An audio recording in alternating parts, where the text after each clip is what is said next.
Hello po, good morning. Meron po tayong for sale na pre-owned dito sa Village East, Cainta. So, ito po is duplex, pero ang for sale lang po is itong nasa right side kung alin po yung nakatapat sa atin. So, ayan, 2-car port po ang kasya dito sa property natin. Ang lot area po nito is 102 square meter and then floor area po is more or less nasa 160. So, ang maganda po dito, para siyang pa-single attached kasi yung sa may side po nito is meron pa tayong space. So, tingnan po natin. Medyo marami lang pong gamit kasi dito pa po sila nakatira. So, ang ginawa po nila, nilagyan nila ito ng gate.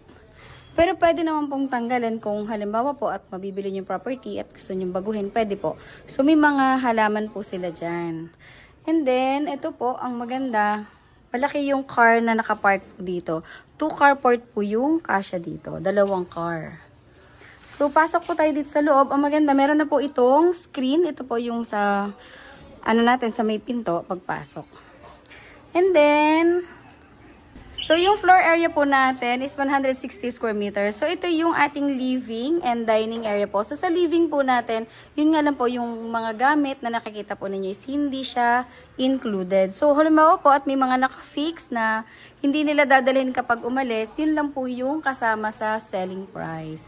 So, yung kanina po na tinuturo ko na part sa gilid na merong ventilation. So, ito po yung pinaka-lanay dito sa living. So, malapad po yung ating living area and ang maganda, yan po. So, we'll maintain naman po yung house as is where is kapag po halimbawa po at masasold na yung property at mapopurchase na po ninyo. So, ito naman yung ating dining. So, sa dining area po natin, kasya po yung 6-seater na dining table. Dito pa po kasi sila nakatira, kaya may mga gamit pa po. So, dito sa kitchen po, siguro maiiwan itong range hood kasi baka dalahin po nila yung stove po. So, dito, yan po. Ang maganda, meron din ditong daan pa labas po. Ito, yan. So, pwede po kayong lumabas dyan papunta dun sa garahe.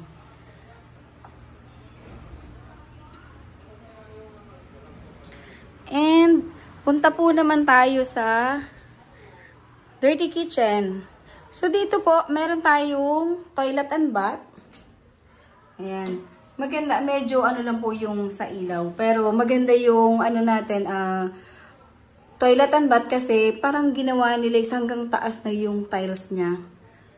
Kaya maganda po siya. And yung sa kitchen po natin, dirty kitchen. So, pinagawan po nila ito ng, ayan po, may bubong. Tapos, pwede ka din magsampay po dito kasi dito din po yung laundry area. Napakalawak po nitong ating dirty kitchen. Ayan. And, meron po tayo ditong maid's room. Medyo magulo po, maraming gamit. Tatanggalin naman po nila yan. So, punta naman po tayo dito sa second floor. So, kung napapansin nyo po, maganda po siya, yung house.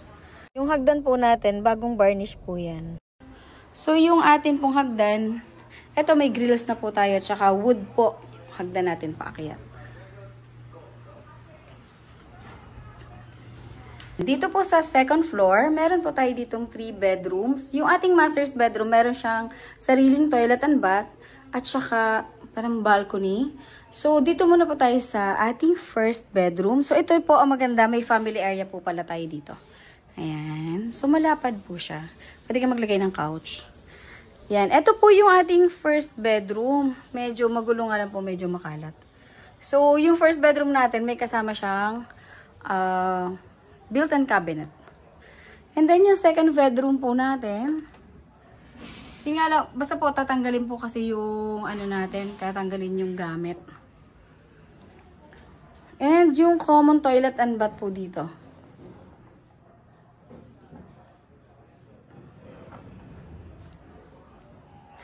Now, let's proceed naman sa ating master's bedroom. Pero before po pala, eto kasing area na to, alam ko na open po to kasi ito yung ventilation dito sa second floor. So, ayan, yung naka-open po yung sa taas. Ayan, para may natural circulation po ng hangin dito. So, sa master's bedroom po natin, malawak po, bali, 3 po kasi yung natutulog dito sa masters natin, kaya 3 yung kama. So, may sarili po itong toilet and bath.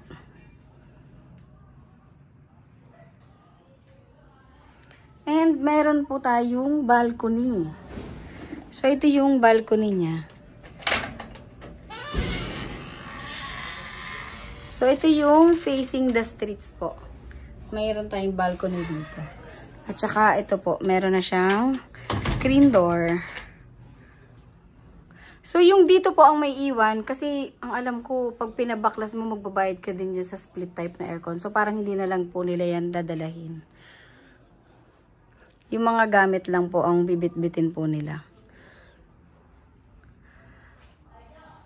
So, sa mga interested client po na interested po dito sa property, pwede po kayong mag-message directly sa aking number or dito sa YouTube channel ko. Ang number ko po is 0917-143-9488. Thank you po.